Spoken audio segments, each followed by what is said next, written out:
ഞാനിവിടെ 2 അക്ഷരങ്ങൾ എഴുതിയിട്ട്, 2 അല്ല, ഒരു അക്ഷരം തന്നെ 2 തരത്തിൽ എഴുതി. ഇതില് വലുത് ഏതാ?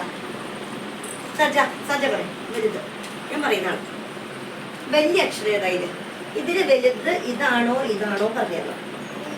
ഏത്? തൊട്ട് കാണിച്ചേ, ഒന്ന് കാണിക്കും. ഏതാ വലുത്? Very good. ചെറുതേതാ? ആമിന, ചെറുതേതാ? ചെറിയ അക്ഷരം ഇതിലേതാ? ടീച്ചർ എഴുതിയതില് ചെറുത് ഏതാ? ചെറുത് അതാണോ? ഇതാണോ ചെറുത്? ലക്ഷ്യ പറയും.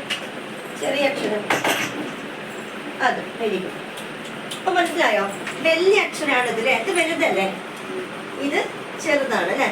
ഈ അക്ഷരം എന്താന്ന് പറഞ്ഞുതരാം. വാ. എന്താണ്? വാ വെച്ചില്ലേ വാക്കുകൾ ഇങ്ങോട്ട് പറഞ്ഞുതരാം. വട കേട്ടിട്ടുണ്ടോ? വട ഇഷ്ടാണോ? വട.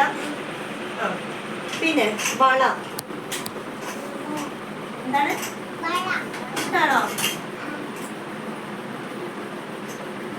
വല. വല എന്തിനാ?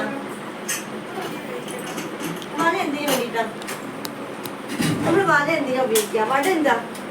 വട നമ്മൾ കഴിക്കുന്ന അല്ലെ, ഭക്ഷണമാണ്. വളയോ?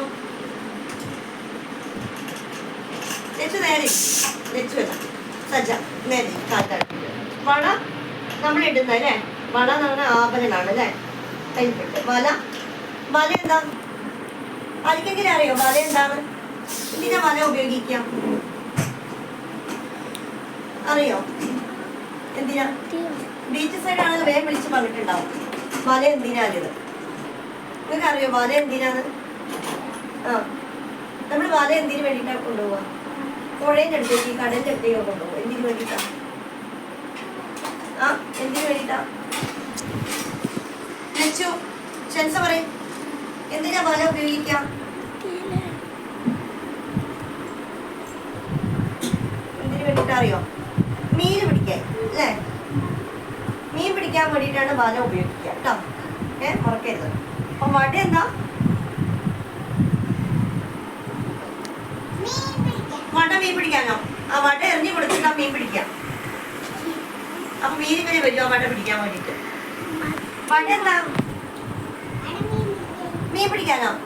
വട ഭക്ഷണല്ലേ. വട എന്താ? ശരി, ഭക്ഷണം. വള എന്താ? കയ്യിലിടുന്നത് അല്ലേ. വള ആഭരണം. നിങ്ങൾ അങ്ങനെ കിട്ടില്ല, കയ്യിലിടുന്നത് അല്ലേ, നമ്മൾ പെൺകുട്ടികൾ ഇടുന്നതാണ്. വലയോ? വല എന്താ? മീൻ പിടിക്കാം. Very good. സജ ഇങ്ങോട്ട് തിരിയാം കേട്ടോ. അത് മതി.